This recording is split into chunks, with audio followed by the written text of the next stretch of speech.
Now I'm going to explain how to represent irrational number on the number line.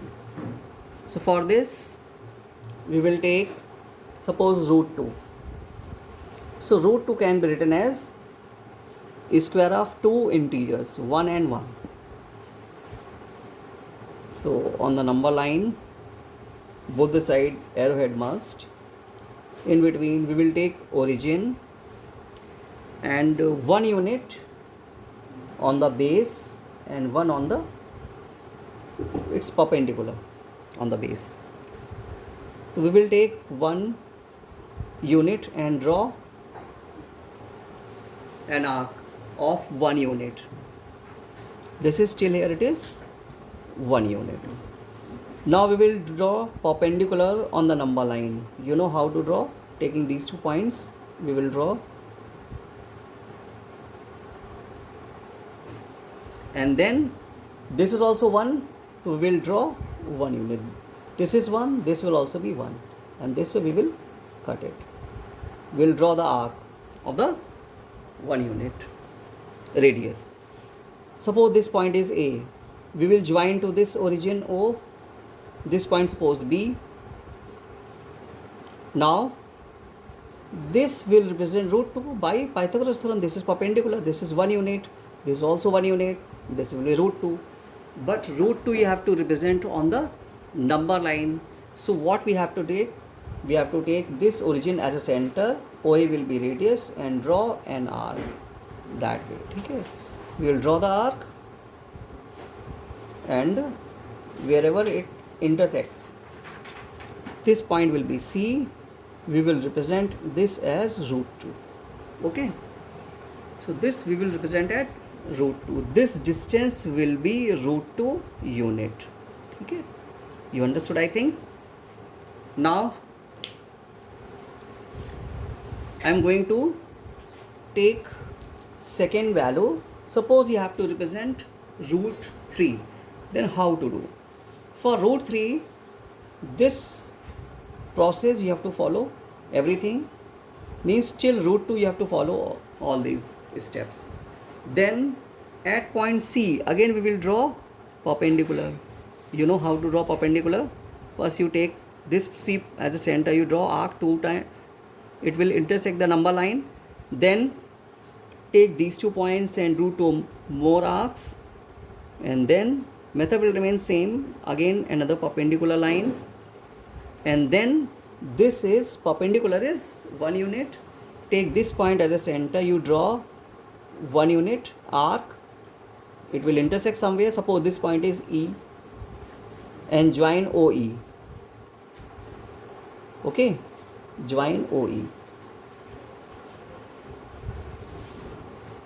join OE. Then this will represent root 3. This will represent root 3. But you have to take on the number line, same process. Take O as a center, OE as a radius. You draw, and it will intersect. This arc will intersect the number line. Suppose this point is D, and this you mark as root 3, and from origin to D, this distance will be root 3 unit. So this way we can represent irrational numbers on the number line. Okay, and if any number like 5 is there, which you can split into 2 perfect square numbers, and those perfect square numbers are 1 square and 2 square, so we can do it directly. But if irrational value comes like this, in that case this value depends on root 2, means root 3 value depends on root 2. So first we will draw root 2 and then root 3 will be coming. But in case of root 5, I am telling one more question, how to represent root 5. So for root 5 we can do it directly.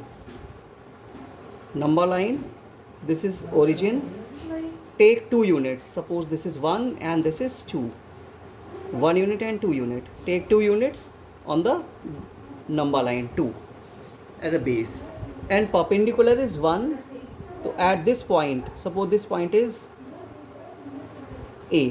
ठीक है, we'll draw perpendicular on A. You know how to draw the perpendicular.